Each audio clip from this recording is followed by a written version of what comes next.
Hey, welcome to Real Men Talk. So today we're going to be continuing our the foundations of apologetics. So we've talked about truth. We have talked about the authenticity and the authority of the Word of God. And today we're going to be talking about worldviews and how all this stuff that we have talked about leads up to our worldviews and how it makes up our worldviews and what is a worldview and why is the worldview important. And we're also going to be talking about some opposing worldviews. So I'm excited. Of course, we're here with Kyler South. So let's get with it on Real Men Talk.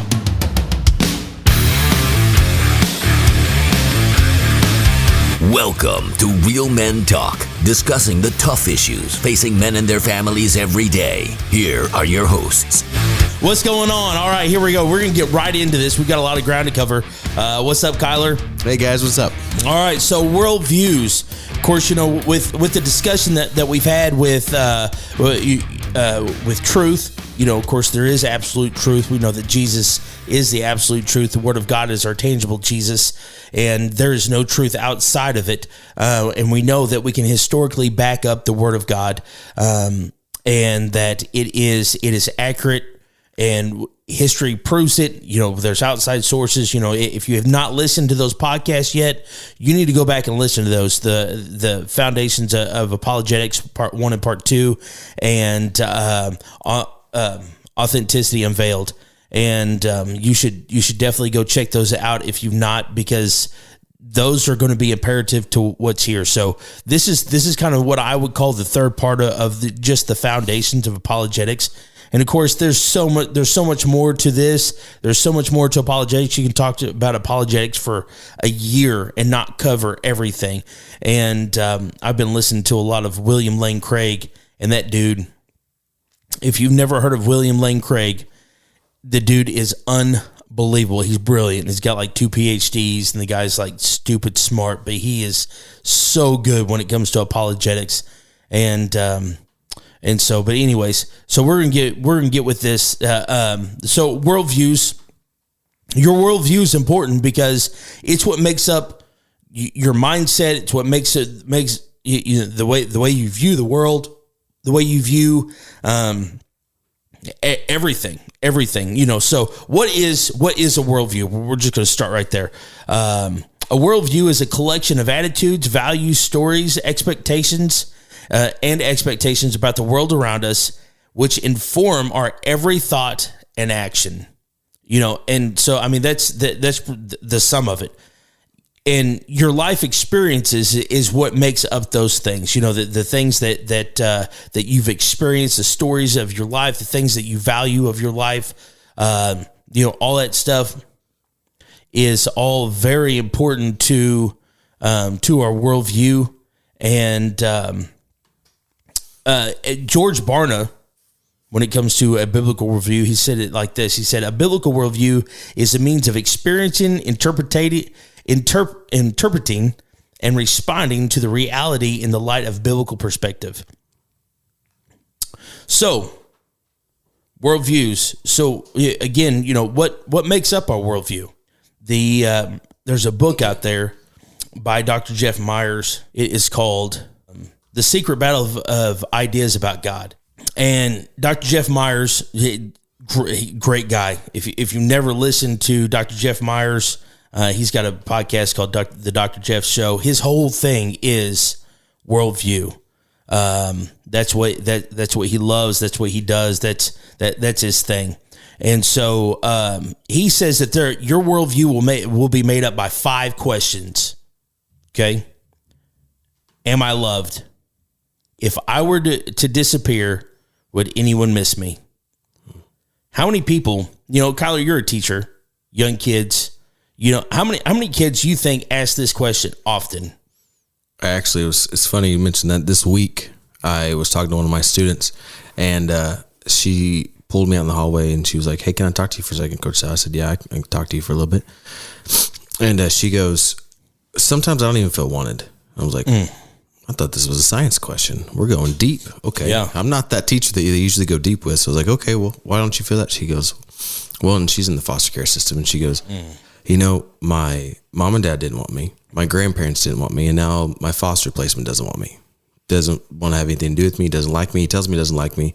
And, and that's where they're at. They just want to be loved, but it's so true because then they hold this negative worldview that nobody loves them or they can't be loved or they need to do this and that to equate to love. Yes. And so then they start equating actions and whatever people show positivity toward is the action they're going to continue to do. Yes. And so she has this boyfriend and I'm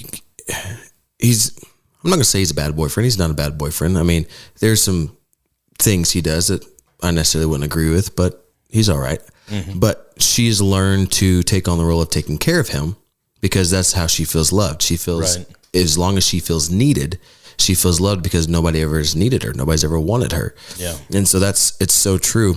Mm. And another research showed a similar thing is that by the time they reached the age of 13, they started kind of forming that worldview. Yes. And then they take that period of refinement after 13 and they start refining their worldview into something more permanent.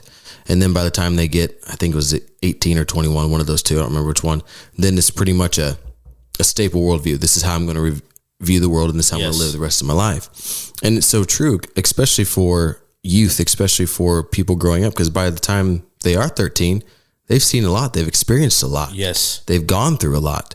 And so I teach 7th grade. So think of a 7th grader when you're thinking of this, because I've got most of my students are 12, going to be 13. Right. And by that time, they've gone through a lot. I've got kids who have been sexually abused. I've got kids who have moved from state to state because nobody wants them. I've had people or students who have been mentally abused, and they're just trying to fill that "am I loved?" question. That's just one of the 5 questions. Right. And they haven't even learned to answer that yet.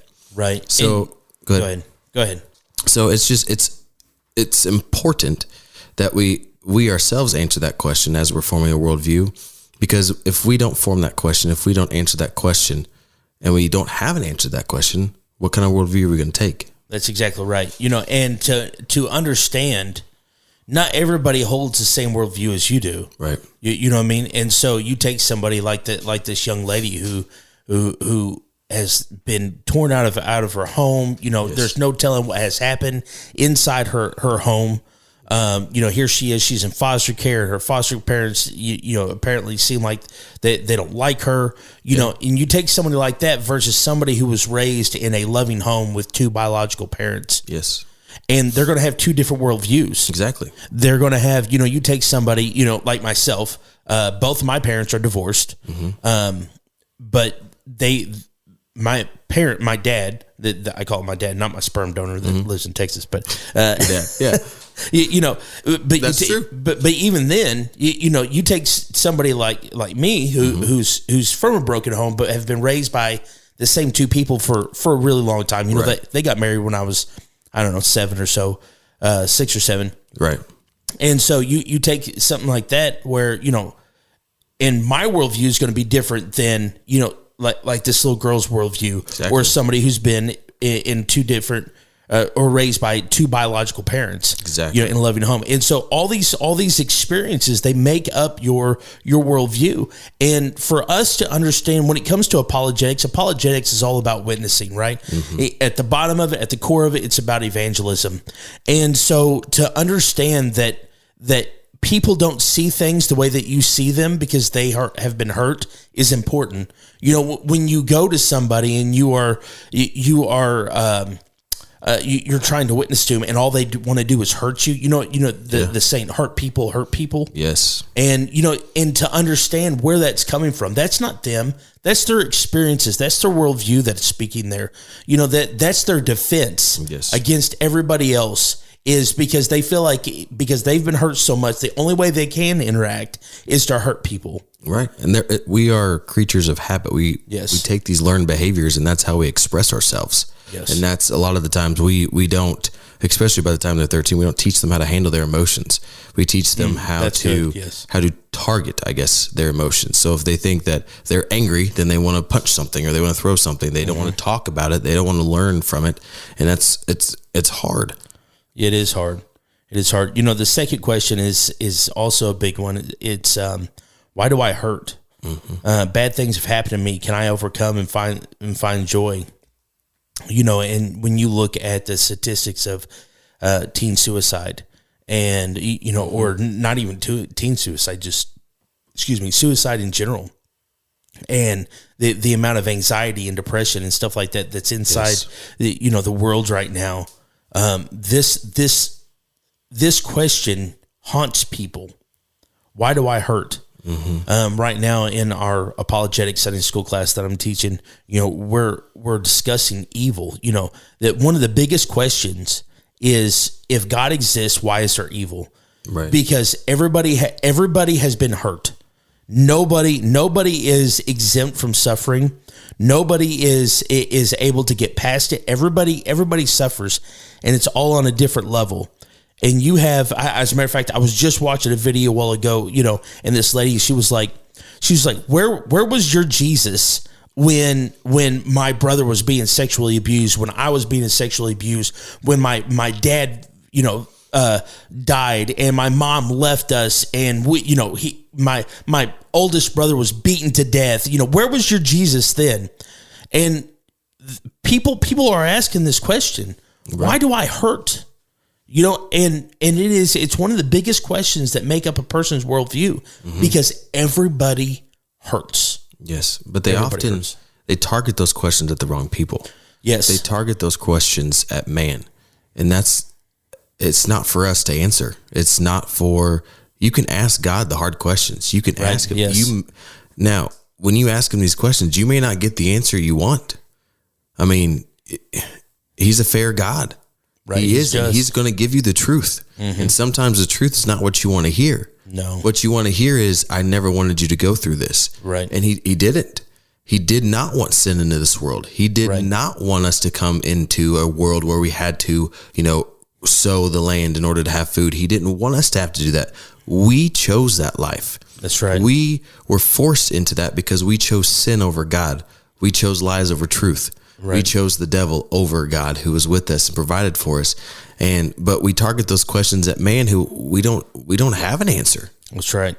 I don't know why bad things happen. I mean, bad things happen to good people. Right. Sometimes great things happen to bad people. Right. I don't fully understand it. I don't fully comprehend it. Nope. But I ask God those questions. Yep. Jesus said that it rains on the just and the unjust alike. There is no, in this world, there's no separation when it comes to evil, because here's the thing. This is the truth of people misunderstand evil. Aristotle struggled with this problem. He said, of course he countered his argument, but in the beginning he was like, God created everything. Yes. Evil is a thing. Therefore, God created evil. If God created evil, God cannot be all good. Okay, so this is the kind of the thinking of people. They misunderstand what evil is. Evil is the absence of good. It's the absence of God, and instead we look at evil as if it's a thing, as if it's its own entity. But it's no different than darkness and light. Darkness is the absence of light. Cold is the absence of heat. So evil is the absence of good. It's the absence of God. When sin entered this world, evil was able to. When sin. Let me finish this. When sin entered the world, it separated us from Christ. Right? Sin separates us. That's what happened. So when we separated ourselves from Christ, from sin, we were absent of Jesus. Right. We're absent of God. Therefore, evil was the absence of. One time, and I may have said this on here before. I've said it a couple of times, but we were going through, and Emery asked me. Of course, we've had all these people passing away and different things like that. She's like, "Why do people die?" And so, I told her, I was like, that everybody dies. It's just part of life. And unfortunately, there's just a lot of it right now. And she's like, well, why did God make people that way? And I thought that was such a profound question, for a 9-year-old, right. And I explained to her, God didn't make people that way. When God made Adam and Eve in the garden, it was going to last forever. Adam and Eve were made to last forever. But when they separated themselves by sinning against God, it brought evil, and therefore it brought death. Right. And people really misunderstand this question, but people people are looking for this joy. Can I ever overcome the pain in my life and find joy? And this is a big one that makes up our worldview. The third one is, does my life have meaning? Is it possible for me to find direction? It's so profound, because these questions almost come in order. When you're growing up and different things, kind of like what you were talking about with that little girl, am I loved? And then you move on, of course, along with that, why do I hurt? Those two, they almost pose at the same time. Yes. And they continue in some people's life if they never find real love, if they never find Jesus, because Jesus is the only real love, right? He is love. And if they never really find Jesus, they will consistently ask this question for the rest of their life. Am I loved? Am I loved? Am I loved? Why do I hurt? Why do I hurt? Because the reason why they don't feel loved is because they were hurt. Yes. And then as you grow older, you begin to realize that, okay, I'm going to have to work past this. Is there any purpose to my life? Is there any meaning to my life? Why was I just put here on earth to not be loved and to suffer? Yes. These are real questions that people really ask. Right. And, as apologists, as people who are trying to share the gospel, this is something that we should consistently be conscious about. Yes. That people are trying to find meaning in their life. If a person is suicidal, if they're dealing with depression, they're dealing with all those things, and don't get me wrong, I understand that there are actual chemical imbalances. There are actual, those things really happen, but depression also comes because of things that have happened to us, and not feeling like there's any type of meaning or hope in our lives. That there's no purpose in my life. The Bible says that where there's no vision, or you can put purpose in there, same thing, people perish. Yes. And that's so vitally true. If we don't have any kind of passion, any kind of purpose, any kind of vision for our life, what's the point of being here? It's true. I also think that we put so much strength on making sure that our life has meaning, that we make sure that we have a purpose. We put so much pressure on every single person to, have some type of purpose in life. And I love the word when people call it a calling. Like, what is God's calling on your life? What does God want you to do? Because that takes the pressure off of it. God has called us to do something. God has called us to serve. Yes. He has not told us that we have to have meaning, because he provides the meaning to our life. That's when right. we accept Yes. our calling, when we accept what God has asked us to do, he provides the meaning. And we've lost that. We've wanted to provide our own meaning for so long that we've taken a lot of these questions, like, does my life have meaning? And we made it into a negative. Everybody's life has meaning. Everybody's life is here for a purpose. And it might be a short purpose. It might be a short time. We don't know how long we have on earth. You might be 6 years old and you've served your purpose. Right. You've served your calling for God. Or you might be, my grandma just turned 99 this year. Her purpose is still going. Her calling is still going. The Lord's got her here for a reason. But we've taken it, so we've twisted it. We've taken it from God and we've put it in human hands. Yes. And we've got to give it back to God in order to fulfill that calling. And as soon as you give it back to him, you're going to have so much meaning, because he's going to give it to you. Yes. All right, well, we're going to take a little break. When we come back, we're going to continue these questions that make up our worldview. We'll be right back after this.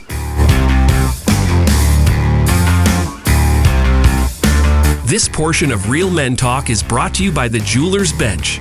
They are a full-service jewelry store offering many styles of gold, silver, diamonds, and gemstones.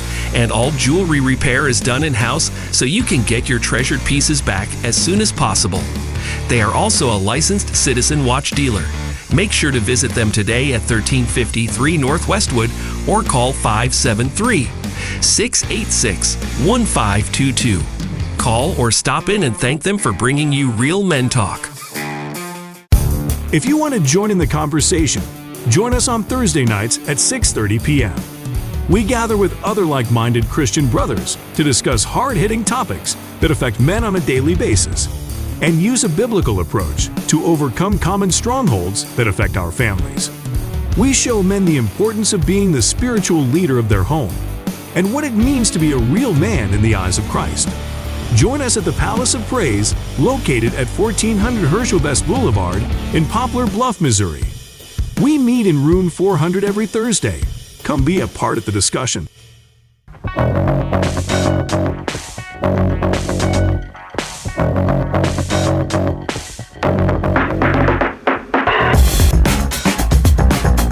This portion of the Real Men Talk is brought to you by R.L. Persons Construction. For over 29 years, they have been a regional leader completing projects that include private, municipal, state, and federal agencies of all types.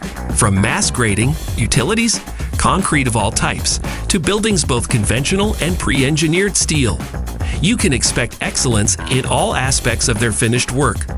Contact them today at 573-686-1323 and let them know you appreciate them bringing you Real Men Talk. If you have a question about this week's show, please drop us an email to realmen@palaceofpraise.com. We would love to hear from you. And now back to the show with Anthony and Kyler. All right, guys, and we're back, and we're talking about the 5 different questions that Jeff Myers posted about how you create your worldview. We talked about, am I loved? If I were to disappear, would anybody miss me? We talked about, why do I hurt? Bad things happen to me. Can I overcome them? And the last one we did before we went off on the break was, does my life have any meaning? Is it possible for me to find direction in life? And the fourth one that he posed is, why can't we all just get along? I mean, I've handled discipline in the office a lot this year. And that's a question that I ask myself all the time. Why can't y'all just get along? Like, and the other question was, what will it take for us to stop fighting and find harmony? And the problem with this question is we are trying to find an earthly solution for a problem to fix good and evil. We are trying to find a solution. We as humans, we try to fix everything.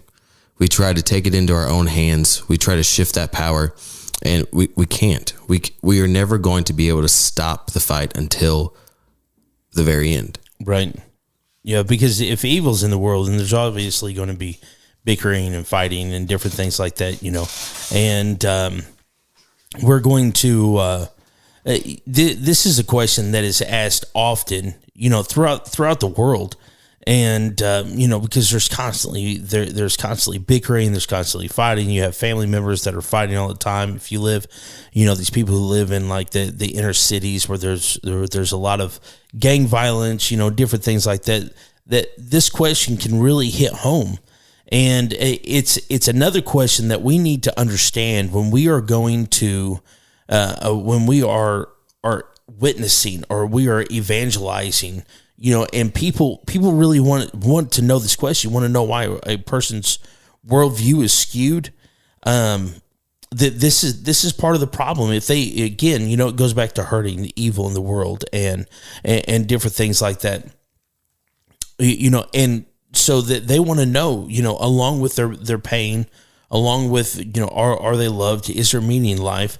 Why can't we all just get along? Why can't we all just get along?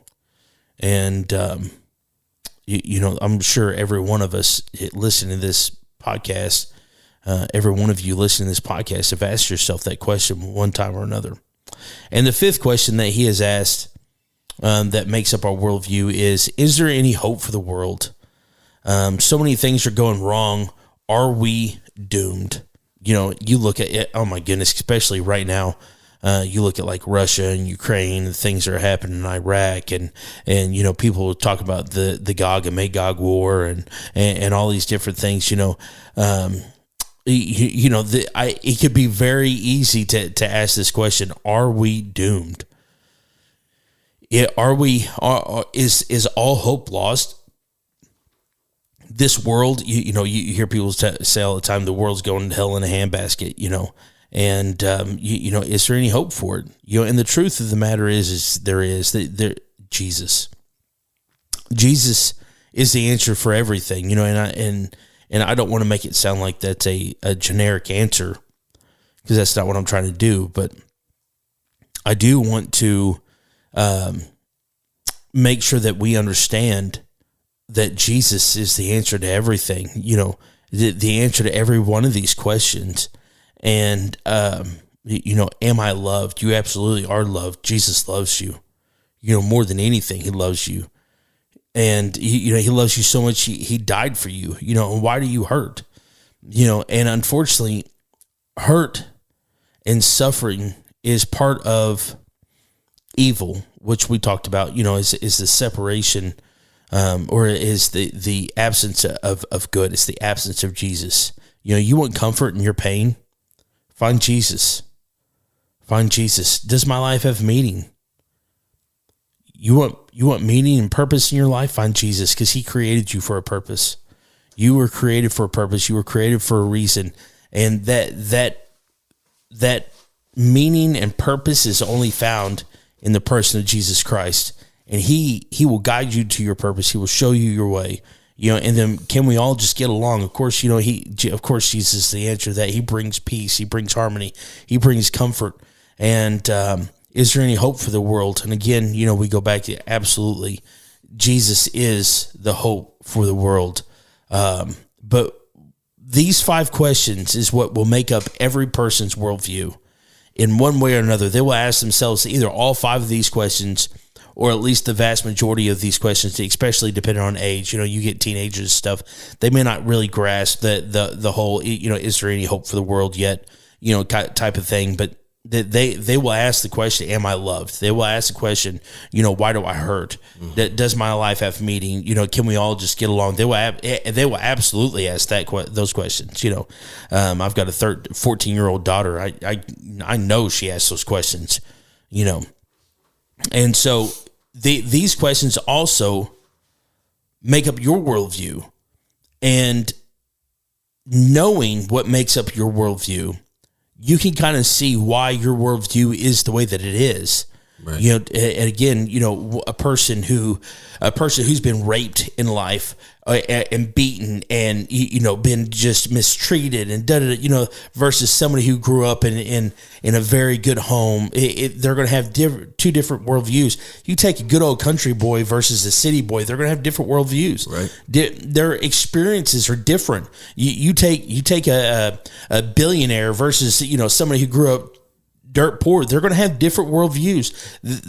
Everybody's worldview is different. They're made up of different actions. They're made up of different experiences. So when you are evangelizing, make sure you have grace. Mm-hmm. Because not everybody has been through what you've been through. Some people have been through things that are worse. Maybe some people have not been. And they can't understand where you're coming from because they have not experienced things that you've experienced. Right. As I was reading an article, it was saying we've forgotten who we are. And I was like, okay, what does that even mean? But the way they put it is that we've created this gap between God and man. We've created a gap between us and God. And what he was saying is the bigger the gap, the more skewed the worldview you're going to have. The smaller the gap, the closer to God, the more biblical worldview you're going to have. And it just paints a simple picture. The closer we are to God, the closer that we are to wanting to be closer to him is going to give us that biblical worldview, that godly worldview. But the more that we allow to fill that gap, the more that we allow to dig the trenches a little bit deeper, the more that we allow to separate us from the love of God, the more that we are going to have that skewed worldview. And that's where we get all these different worldviews. That's why we have all these different worldviews, is we go through and we just create a bigger gap, or we create something that we want to define our lives, but it doesn't fit in this biblical worldview. So then we'll go ahead and we'll make ourselves have all these other worldviews. That way we don't have to bridge that gap anymore, to go back closer to God. We can actually find it within ourselves, and we try to play God. But it was just so simple, because that's what it is. All these worldviews come back to us having a gap. We've created this gap between God, and the closer that we get to God, the more of that biblical worldview we're going to have. And that the bigger the gap that we build, the more that we're going to find ourselves in one of these earthly worldviews that we've started creating. Those experiences will make up everybody's different worldviews. And so what happens is you end up with opposing worldviews, things that will not, because everybody's questions are answered differently, you come up with different well, I don't really know how else to say, opposing worldviews. Right. We've talked about these a little bit before, but I want to talk about them a little bit more in detail this time. Of course, postmodernism. This is probably one of the biggest, in my opinion, one of the biggest opposing worldviews that we're facing today. Because it allows a lot of different things to happen. And that's postmodernism, and the fact that all truth is a mental construct. Mm-hmm. There's no such thing as absolute truth. It's all relative. And so if you can convince yourself that there's not really any real authentic truth, no absolute truth, then you can do whatever you want. Exactly. Because it's your truth. You can believe however you want. It doesn't matter what it is. Marxism, everything else that we're going to talk about, none of it matters because it's true to you. And so if you can buy into that lie, because that's what it is, it's a lie. And we've already discussed this in other podcasts. And so in the Truth podcast, we discussed these in not as in much detail, but and so as a opposing worldview, if you again can buy into this lie that I don't have to believe the way that you do, I can believe whatever I want and I'm still in good shape, mm-hmm. then you can do whatever you want to ease those questions. Exactly. It doesn't matter what it doesn't matter what it is. It doesn't matter. Whatever makes you feel good to answer those questions, you could do it. I mean, drugs, alcohol, pornography, so on and so forth. You believe whatever religious way that you want. Because according to postmodernism, all religions lead to the same way because everything's relative. Yeah, you can do whatever. I like how this thing puts it. This article is like, capital T truth cannot be known to exist. We can only create lowercase t truths for ourselves. And it's true.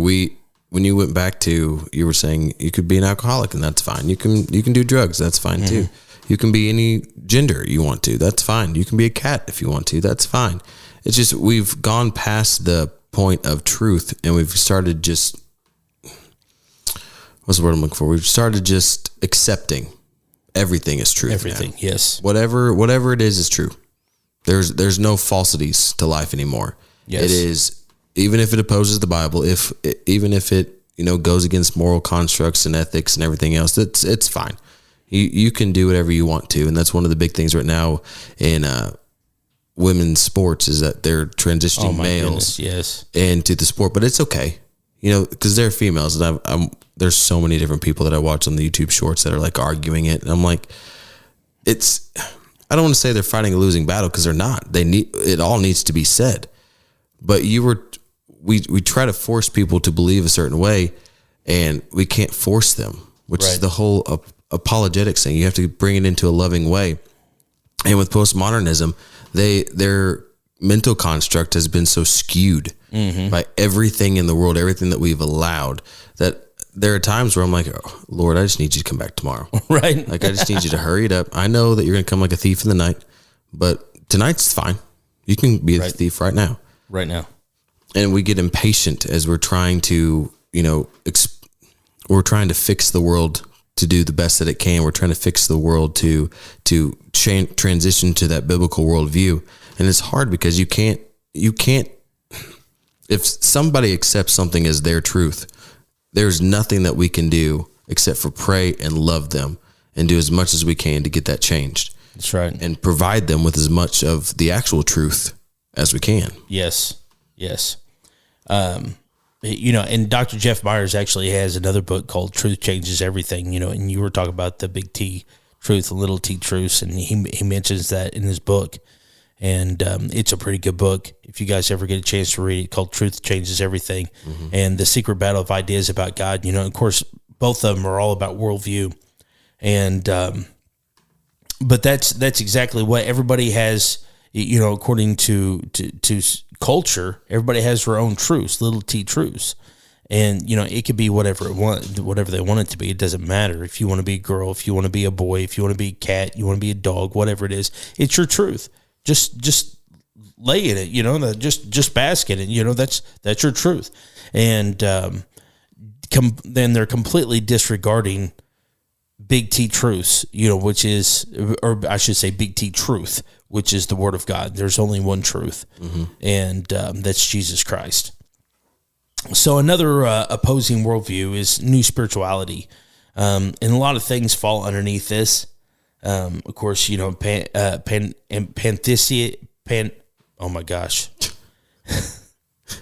Pantheistic. Yes, pantheistic, which means God is all. The universe, the planets, everything like that, and then God is, then panentheistic is God is in all, and we are all our own gods. We are all, type things, and really this new spirituality, actually postmodernism plays a big part in it, because basically it's all about self. It's all about your consciousness. It's everything is consciousness, and trying to, hippies would kind of be a part of this type of thing. They Wicca, had their time, right? Wicca, even like Buddhist, Hinduism, all that stuff would kind of really fall into this new spirituality. Scientology would fall into this. Every person is God. Consciousness can be harnessed to achieve perfection, and really, it's all about self. It's kind of like karma. And I hear people even inside the church talk about karma and stuff. Karma's not real. It's not a real thing.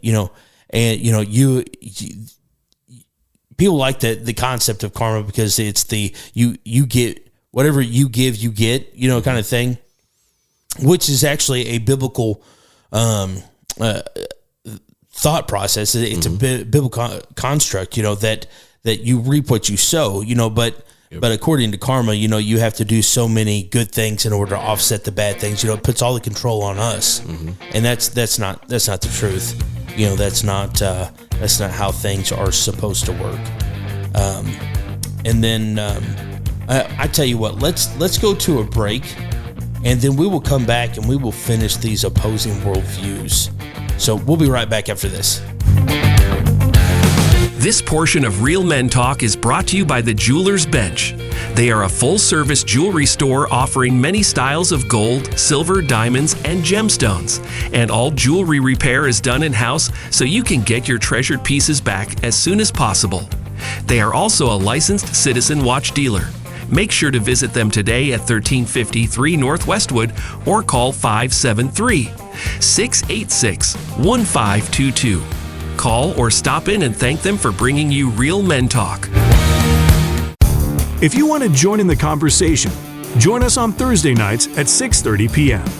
We gather with other like-minded Christian brothers to discuss hard-hitting topics that affect men on a daily basis and use a biblical approach to overcome common strongholds that affect our families. We show men the importance of being the spiritual leader of their home and what it means to be a real man in the eyes of Christ. Join us at the Palace of Praise, located at 1400 Herschel Best Boulevard in Poplar Bluff, Missouri. We meet in room 400 every Thursday. Come be a part of the discussion.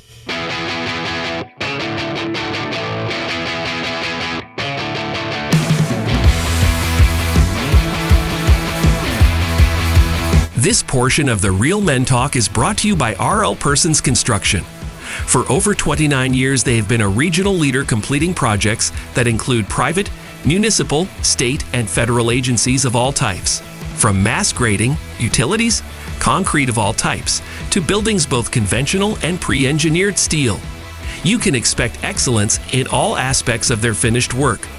Contact them today at 573-686-1323 and let them know you appreciate them bringing you Real Men Talk. If you have a question about this week's show, please drop us an email to realmen@palaceofpraise.com. We would love to hear from you. And now back to the show with Anthony and Kyler. All right, guys, here we are. We're back. So we're going to continue these opposing worldviews. We talked about postmodernism and new spirituality. There's a lot of stuff that falls into those categories. A big one right now, and which has riddled America, is Marxism. And it's hard to even say, and it has infiltrated our schools in such a way that it is terrifying. Mm-hmm. I've told this story before, but it fits what's going on here. So there was a young lady at church. She was probably maybe a freshman in college when she did this. And before I say this young lady, she loves Jesus. She still loves Jesus. This was several years ago. Her parents loved Jesus. She was active in the church, stuff like that. But she had posted on Facebook a quote from Karl Marx. And I'm like, do you even know who that is? And of course it wasn't one of his quotes that, there's no place in religion, there's no place for religion in politics. There's, it was no it was like, just some kind of little inspirational quote. Mm-hmm. But just the simple fact that she thought that it would be okay, anything to promote anything Karl Marx is evil. He was a known atheist. He was a known satanic worker. As a matter of fact, I learned this the other day, that there is wherever he's buried at over in Europe, there is a satanic church that goes and celebrates his birthday. Lord. Yeah. At his grave. They and so he known Satanist. And the thing about it is, when you think of Karl Marx or you think of Marxism, of course we automatically go to socialism and communism. The only difference between socialism and communism, communism has guns, socialism doesn't. Mm-hmm. And, but it's basically the exact same thing. It's never worked. There's never been a thriving country that has been socialistic. You look at places like Venezuela, that was a democracy. They went to socialism. They completely destroyed themselves. Because the whole premise that Karl Marx has can be summed up in 3 words: conquer by conflict. Mm-hmm. And and you see that in everything: conflict in race, conflict in economic class, conflict in social class, conflict in politics. And you see all these things that are happening in America today. Inside, critical race theory and critical theory and woke and and all these wokeism and all these different things. We're going to talk about more in detail probably on another podcast. But these things have just riddled our even in our government. I mean, we have known socialists that are in our government. You look at people like Bernie Sanders. The guy. Feel the burn. It's like, come on, guys. Everybody's like, oh, he's for weed. Let's vote for him. You freaking morons. And I know I get riled up, and I probably shouldn't be that way. Lord forgive me, but it just burns me. It's like, guys, please educate yourself. It strikes a nerve when people just start talking and they don't think about the actions, or they don't think about anything else. I mean, that whole conquer by conflict theory, I mean, it's ridiculous. If everything is going to be resolved by conflict, then we would always be in a perpetual war, which, I mean, we are always at a perpetual war within ourselves, trying to do the best that we can. But that's what we do, is we go through and we want to do so much, especially with the socialism and the communism, is we want to fix everything. And that's where the fix comes from, is we want to conquer by conflict. Mm-hmm. I mean, and you see it in the news, you see it in politics, like you were saying, you see it everywhere, that if we can control the narrative, and that's exactly what the media does. The media controls the narrative, and that's the way that they keep the conflict producing.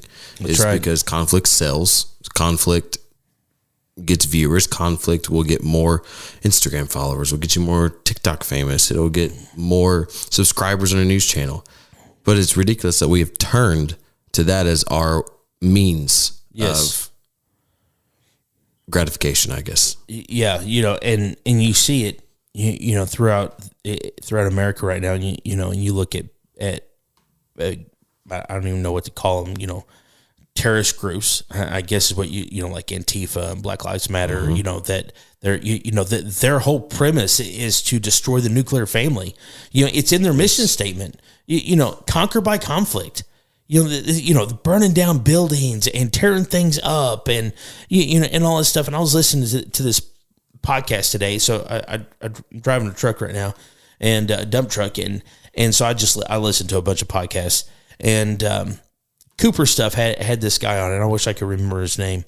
And he was talking about how he was a black pastor, and he's going around to like school boards, you know, and he's really speaking up against, you know, critical race theory in the schools and you know, and stuff like that, you know, and he's like, people just preach racism all the time, you know, and like, because people are white, they should automatically be guilty, you know, and because that's what critical race theory is. If you're white, you're guilty by association just by the color of your skin, which is in and of itself racist. But anyways, that's another whole topic. Right. You know, but he was talking about, you know, all this stuff, and he's like, people don't even understand the history of America. You know, he was talking about how, you know, they started talking about like Margaret Sanger, you know, who you know, Planned Parenthood and different things like that, who's associated with, like, you know, Black Lives Matter and all, you know, Planned Parenthood is a big backer for a lot of different things. But, you know, their whole premise was to annihilate black people. Yeah. You know, and they were a liberal. Margaret Sanger, the people who helped set up were Planned Parenthood were all Democrats. Yet you see the Democratic Party today, and I'm not trying to talk politics, but this is just facts. You know, the Democratic Party today is just pushing, you know, Planned Parenthood, and people are just falling head over heels for this stuff. And, you know, you look at 80% of Planned Parenthood abortion clinics are in a poverty-stricken black neighborhoods. You know, and that's not, you know, that's not me trying to be mean. That's just those are facts. You know, and people are so blind. And they've allowed this worldview to completely overtake them. And this is exactly what Karl Marx wanted: conquer by conflict. You know, you take a Christian nation, you destroy it by conflict over and over in everything, all the time. Mm-hmm. You know, and we are most certainly seeing it today. So another opposing worldview would be secularism. You know, and this one is big. You know, this one basically states that there's no room for God or religion in the public sphere. So, you know, a lot of agnostics and stuff, you know, that's kind of an agnostic view. You know, they don't care if you go to church. They don't care if you do all that. Just leave it alone. Just leave us alone. You know, just, you know, don't be bothering us with it. Don't, it doesn't have any place inside. As long as it's inside those four walls, it's all that matters. And, you know, these are also the types of people that like to scream separation of church and state. You know, which, by the way, I know I said this the other day, but is not in our Constitution. You know, and they talk about separation of church and state as if it's law, as if it was part of the Constitution. It is not. It was never meant to be part of the Constitution. The way that we use it, the way that it is used today, is the opposite of the way that it was written to begin with. Mm-hmm. Thomas Jefferson, right? Is it Thomas Jefferson? Yes, wrote a letter to the government about keeping the government outside of the churches. It was never about keeping the church outside of the government. You know, that the government could not dictate how we worship. They could not dictate. You know, they could not come in and run a narrative inside of the church. You know, they couldn't do those types of things. That's what separation of church and state was. Now today, it's used as, well, the church can't be inside of the of politics. You know, and all this really, really took place back in, I can't remember what year it is. I think it was while JFK was president. They signed a law that pastors could not speak about politics, or a political opponent, period, right? And so they couldn't talk about it behind the pulpit. And this is where it all started. And man, I wish I could remember. I'm pretty sure JFK was president at the time. It was around the 1947 era. Yes. Because there was a Supreme Court. They tried to define what the establishment of religion was. And so they took the clause, just as Hugo Black, in his writing, he said, neither a state nor federal government can set up a church. Right. And so, and then they also, brought in where, like pastors, they couldn't talk about political opponents and different things like that. Well, now it's, if a pastor talks about politics at all, it's like heresy. Of course, the big saying, the two things you never talk about is religion and politics, which is the number two thing, the two things that people should be talking about the most, especially Christians, spreading the gospel, letting people know that, abortion is wrong, because now today, everything's a political issue. Everything. Homosexuality is a political issue. Abortion's a political issue. Everything, every major issue that we're dealing with today, they have politicized on purpose, because, it's not supposed to be talked about inside the churches. And it's something that we should absolutely take a stand on all the time, constantly. So the last opposing worldview before we end this podcast that I want to talk about is Islam. And I know this is kind of a weird one to talk about, but Islam is taking the world by storm. And it's unique because it is one of the only 3 theistic religions in the world. You have Islam, you have Judaism, and you have Christianity. Basically theistic means that we all believe that there is a God outside of the world that created the world, right? So, of course, they believe that Allah is God, and that the Quran is the holy book, versus the Bible. They don't believe in Jesus, that they believe Jesus, but they believe he was a prophet. They don't believe that he raised from the dead, and all these different things. And it is taking by storm. And everybody was talked about how, it's so peaceful. It's such a peaceful religion, and really it's right the opposite. The Quran calls for violence.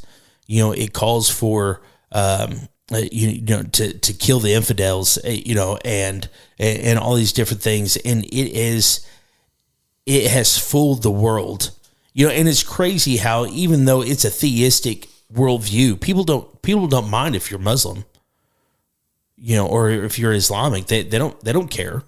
They don't care. It doesn't bother them a bit. But you tell them that you're a Christian, oh my goodness, you might as well be punching them in the face, or setting a building on fire or something like that, because you're the worst that ever was. Yeah.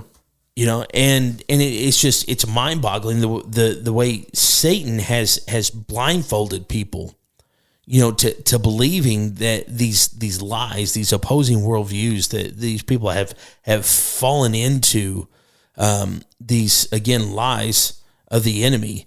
And you look at, like, of course, Muhammad's like the prophet or whatever for Islam or whatever. Mm-hmm. He wasn't even born. He talks about Jesus. He was born 400 to 600 years after Jesus had already ascended into heaven. And it's like, you didn't even know. We have eyewitness accounts in the first century of who Jesus was. And here you come along 4 to 6 centuries later, and you're an expert. It's like, come on, give me a freaking break. Well, we've just come up with different ways to not mock, but recreate the Christian perspective, what God was, who Jesus was on earth. And that's one of the ways that Islam has done it, is they've kind of taken it and they've twisted it just a little bit to still make it good. But we as Christians, we've stayed silent for far too long. Or there was a time people either see Christians as super duper like overbearing of you're doing everything wrong, we're super duper judgy, or we don't say enough. Right. There's no in between. Yes. And so that's where we've gotten to with Christianity, is that everybody sees us as one or the other. And most of the time they revert back to the negative, which Right. is we're so overbearing Right. that we are so accepting of every single other worldview that there is other than the Christian worldview. Right. Because if you're seen as Christian, you're seen as judgy. You're Right. seen as having moral ethics, having some type of, code about yourself. Right. And all these other worldviews and religions, not saying that they don't have some type of code, Right. but it's what they've deemed themselves as code. We, as Christians, use God's truth, where they have taken and they've used man's truth, which is why we got every single one of these other worldviews. But that's why everybody's more accepting of, Hinduism, Buddhism, everything else, because you've never seen a Hindu person come up to you and be like, you're going to a bad place. Right. But we have a bad place. We know that there's a heaven and there's a hell. Right. And they're going to be more like, you're probably going to come back as a grasshopper Right. instead of a cow. You're going to be a tree. It's true though. But we have decided as Christians that we haven't decided. God has showed us and revealed us since the beginning of time that there's a heaven and there's a hell. Yeah. And that we're either going to go to heaven or we're going to go to hell. And these are the two. Right. There's nothing else. And so everybody else says they don't want to go to hell. So they're going to create whatever other truth they can think of. Right. So that they stay away from that. And we've tried so hard to escape hell, to escape going to the bad place, quote unquote, that we're going to create whatever we can, whatever worldview, whatever anything else to skew that truth. And we've got to get back to it. And that's why Christianity is seen as this negative worldview now, other than this loving worldview. And that's the whole point of apologetics, is to get back to that lovingness. Right. To show them the truth, but to show them with love. Right. And the reason why these worldviews even exist is because they're trying to answer these 5 questions without Jesus. Yes. And we're going to talk more about a biblical worldview in the next podcast, but these are all opposing worldviews. Well, if you have an opposing worldview, you have a right worldview. You have an original worldview, which is a biblical worldview, which should be that we view the world through the Bible. Okay, so that's what it means. A biblical worldview means that you take the Bible and you use it as a lens to look at the world, opposed to looking at the Bible through the lens of the world. Right? Does that make sense? Yes. And so that's the reason why it's important for us to understand what a biblical worldview is. This is the reason why this is part of the foundations of apologetics, is because our worldview makes up everything, and if we do not understand our worldview, if we do not understand the things that happen, and that there is absolute truth, and that the Bible is authoritative and it is accurate, and Jesus loves us and he cares for us and he has a plan for us and he has hope for us, and our hope is in him, that heaven is real and hell is real, and we want to spend eternity in heaven, and so on and so forth. We begin to skew these things, and we begin to adopt opposing worldviews. And even inside the church, and I don't want to get too much into the next podcast because I want to save some of this stuff for that, but when you get into opposing worldviews inside the church, and this has really happened, and you end up with a skewed biblical worldview. And on our next podcast, we're going to talk about what that looks like.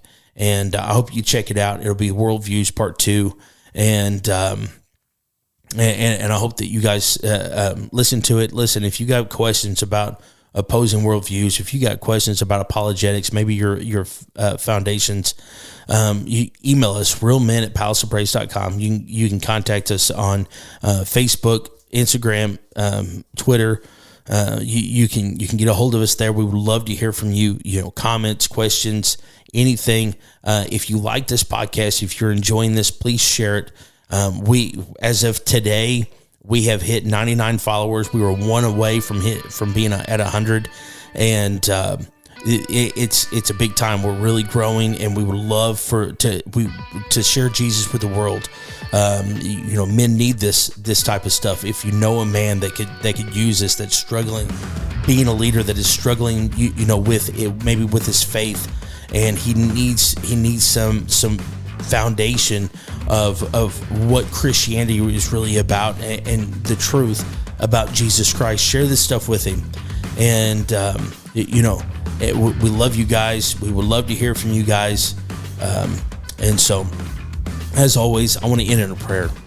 Holy Spirit, teach us to be leaders of our homes, of our communities, and of our churches, and teach us to be godly, courageous men. In Jesus' name, amen. You've been listening to Real Men Talk, brought to you by Palace of Praise Church in Poplar Bluff, Missouri. If you would like to get in touch with us, shoot us an email, realmen@palaceofpraise.com, or visit our website at palaceofpraise.com. If you're a man age 16 and up and would like to be a part of the conversation, join us at the Palace of Praise every Thursday night at 6:30 p.m.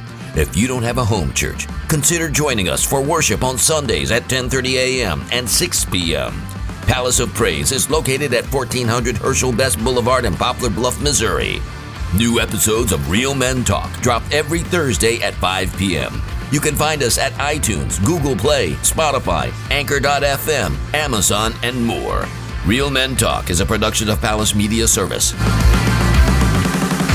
Real Men Talk has been brought to you this week by RLP Construction in Poplar Bluff, Missouri. For commercial contracting of all types, see RLP Construction today. And by the Jeweler's Bench in Poplar Bluff. They are your one-stop shop for all your fine jewelry needs. They also do in-house repair and are your Citizen watch dealer. Make sure to thank our sponsors for bringing you Real Men Talk.